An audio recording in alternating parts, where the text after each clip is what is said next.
खैबर पख्तूनख्वा में अमन के क्याम के लिए सिविल और अस्करी हुकाम की एक हफ्ते में दूसरी अहम बैठक के इजलास इस अमर का वाज़ेह सबूत है कि खैबर पख्तूनख्वा में अमन, तरक्की और इस्तेहकाम के लिए सिविल और अस्करी क़यादत एक पेज पर है।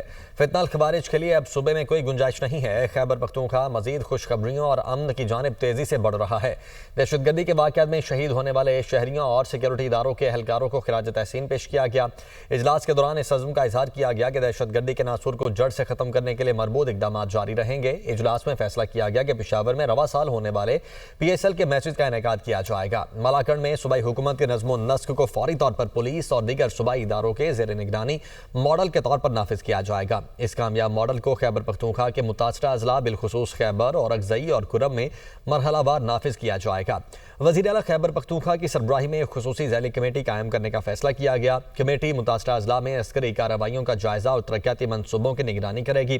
कमेटी माहाना बुनियादों पर इजलास मुनक्किद करके पेशरफ्त का जायजा लेगी।